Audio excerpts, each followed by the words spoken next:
Depression kind of takes a hold of you. It's like a big monster, and it's like trying to defeat you, take every bit of you out of yourself. Because like when you self-harm and you see the blood come out, it's like all the pain is coming out of you, and then the next day it just all comes back. We know that approximately 70% of mental health problems will have started by the time that a person reaches young adult life. The key to making fundamental differences to our society's mental health issues is to intervene early.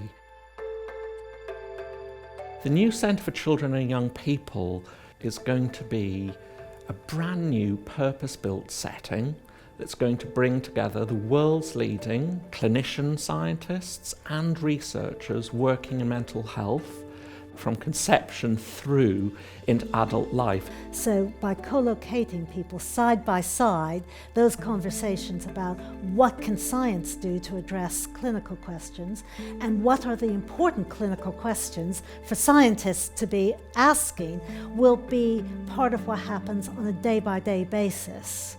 The benefits include improving and understanding mother and baby mental health, thinking about treatments for young people with OCD, for example, supporting new treatments for autism so that children can have a much better quality of life, supporting and preventing young people with eating disorders and finding new treatments for that, finding new digital technologies that we can use. So really a whole suite of new treatments and new research that will really transform the lives of young people who have mental health problems. I think the way the new build has been designed with the terraces has really shifted the view of what mental health services look like. It's really open, it's user-friendly, it doesn't look like a psychiatric hospital. We met with groups of the young service users to inform what we do as a design. They felt that the places they were visiting were like institutions that closed them in, disconnected them from real life.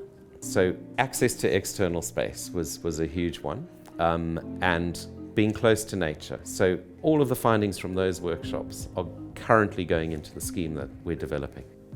Sophie was first diagnosed with OCD when she was 9 years old. We were at the point, the whole family, of thinking this is how life is. Sophie was so ill, it was almost like she'd given up hope. We really couldn't believe that she could be cured and she could live a normal life again. And her life basically was saved by the team. To date, research often takes many years from those earliest ideas to everyday, practical, translated and published findings that can be taken to scale.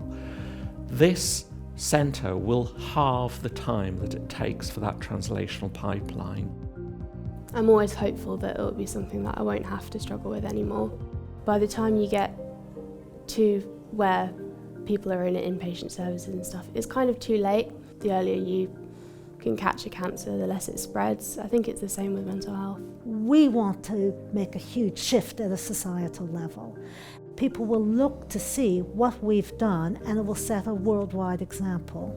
So please help us transform the lives of children and young people experiencing mental health conditions.